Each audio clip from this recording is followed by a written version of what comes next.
السلام عليكم ورحمة الله وبركاته، ازيكم يا جماعة؟ عاملين ايه؟ يا رب تكونوا بخير. وحشتونا جدا جدا جدا، احلى واجمل مشاهدين في الدنيا.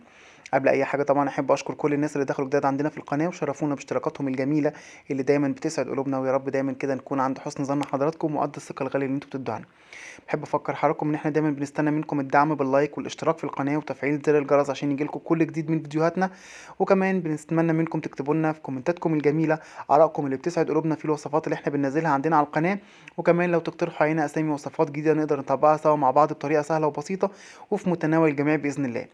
تعالوا بقى النهارده نعمل مع بعض فيديو سهل وسريع، ان شاء الله يكون خفيف على قلوبكم.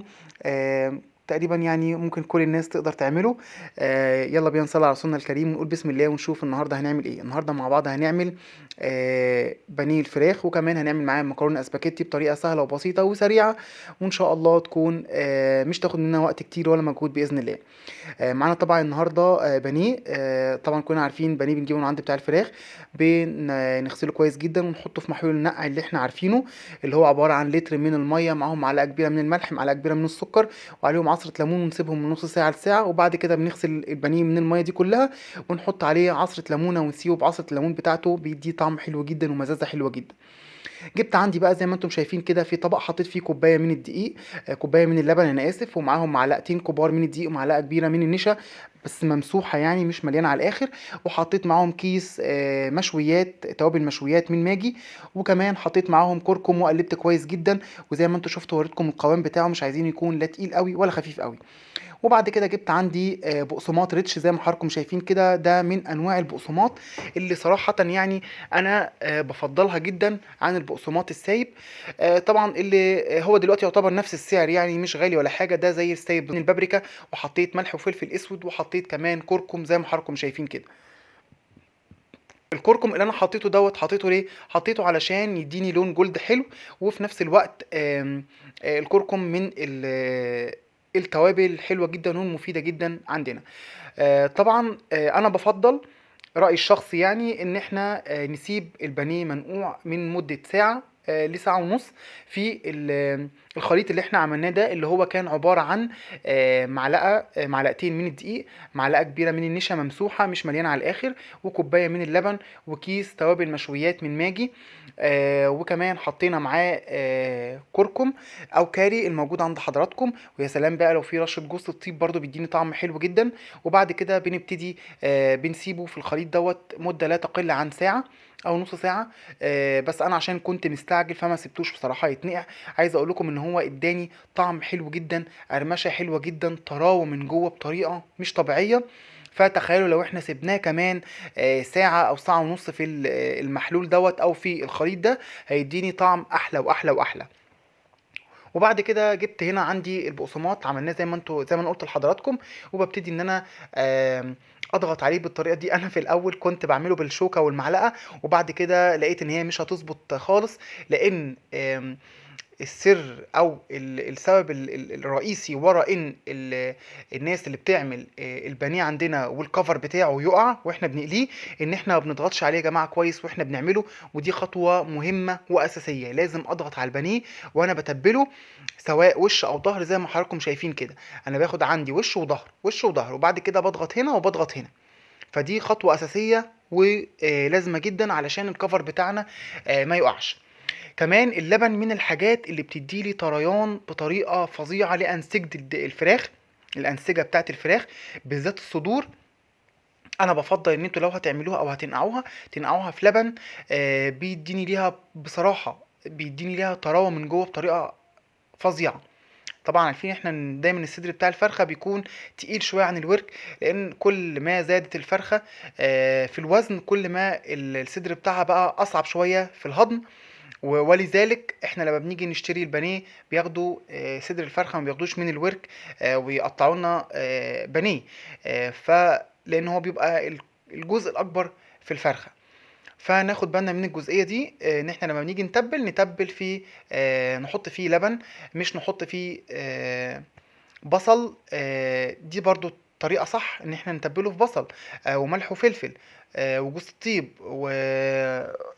ونسيبه في التوابل دي برضو فترة لمدة ساعة أو ساعتين. بس دي أسهل وأخف في نفس الوقت، يعني مش هنحتاج إن احنا نقطع بصل وندمع عينينا بقى والكلام ده.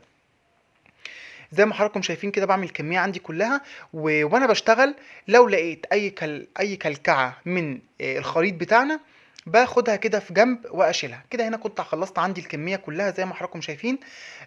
ورحت طبعا اغسل ايديا، وناخد بالنا ان احنا لما بنيجي نشتغل في اللحوم او الفراخ نغسل ايدينا كويس جدا منهم يعني.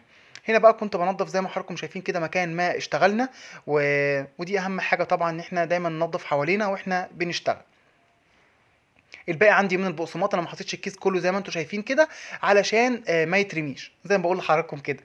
ان هنا بقى كنت هعمل عندي مكرونه اسباجيتي، ودي اسهل واسرع طريقه ممكن تعملوا بيها مكرونه من غير ما نسبك طماطم. هي عباره عن ايه؟ زي ما انتم شايفين كده جبت عندي 3 وحدات من الطماطم وبشرتهم بالمبشره زي ما انتم شايفين كده، او ممكن نضربهم في الكب، بس انا بحب ان احنا نبشرهم بالمبشره علشان ما يبقاش فيهم قشر، ما يبانش واحنا بنيجي ناكل المكرونه. بالذات المكرونه الاسباجيتي اللي هي الطويله بيبان فيها شويه عن المكرونه الخواتم او المعوجه او الملويه زي ما بيقولوا. تمام، مش عارف ليه سموها ملويه بس هي عشان معوجه. تمام. فجبت عندي 3 وحدات من الطماطم بشرتها زي ما انتم شايفين كده، وعندي كوبايه من الصلصه. دي بالنسبه للمكرونه. هنا عندي كنت حطيت حله على النار، حطيت فيها زيت، طبعا المكرونه بتتعمل بزيت مش بنحط سمنه. حطيت فيها 3 معالق او 4 معالق كبار من الزيت، وهنا مستني الطاسه بتاعه البانيه اللي هنقلي فيها البانيه تسخن عشان مش ينفع نحطه والزيت بارد. ونزلت عندي بيه الصلصه زي ما انتم شايفين كده علشان اطلع اشم ريحه الصلصه، اطلع بس منها الماده الحافظه اللي فيها. وبعد كده نزلت عندي بيه ملح وفلفل اسود ومعلقه من البابريكا المدخنه، بتديني لون حلو وكمان بتديني طعم حلو جدا. وهنبدا نقلب فيهم كده لحد ما اهو هبقول لكم لحد ما نشم ريحه الصلصه كده، اتاكد عندي ان الماده الحافظه اللي فيها طلعت.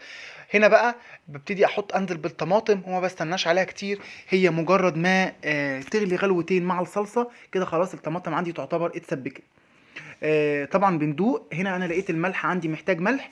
وانا في حاجه دايما بحب اعملها في المكرونه الاسباجيتي يا جماعه، معرفش ان كنتوا هتتفقوا معايا فيها ولا لا، بس صدقوني بتديني طعم حلو جدا. انا بحب احط معلقه صغيره من الكمون ومعلقه صغيره من الشطه، بصراحه بتديني طعم حلو جدا جدا للمكرونه.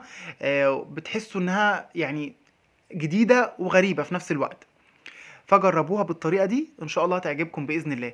اول ما بنلاقي بقى هنا عندي الماده الدهنيه عندي بدات تبان بالطريقه دي اللي هي الزيت، اعرف خلاص ان انا كده مش محتاج اكتر من كده. هنزل عندي بالمكرونه، المكرونه بتاعتي الاسباجيتي سلقناها في ميه بتغلي فيها معلقه صغيره من الملح ومعلقه من الزيت.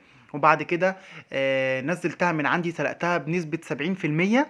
وبعد كده نزلتها شطفتها من الميه اللي فيها بميه ساقعه من الحنفيه هنا عشان تديني زي ما انتم شايفين تبقى مفلفله كده ومفرفره، ما تبقاش معجنه. المكرونه الاسباجيتي من الحاجات او من المكرونات اللي الناس كتير بتخاف تعملها او مش بتخاف تعملها يعني. بنقول ان هي ممكن بنسبه 50% بتعجن مع ناس كتيره. تمام.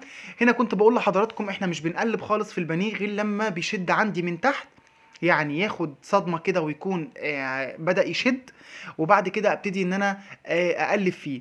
زي ما انتم شايفين كده قلبت عندي على الجنبين، طلع عندي بالمنظر اللي انتم شايفينه ده، قرمشه ولا اروع، طعم حلو جدا، طرايا من جوه بطريقه مش طبيعيه.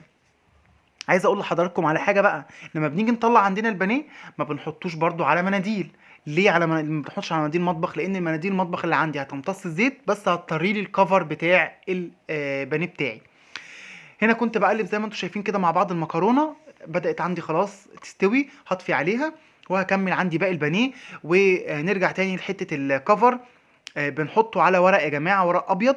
هنا عندي كنت خلصت الكميه بتاعتي زي ما انتم شايفين، ادي المكرونه ريحتها حلوه مفرفره جدا زي ما انتم شايفين كده.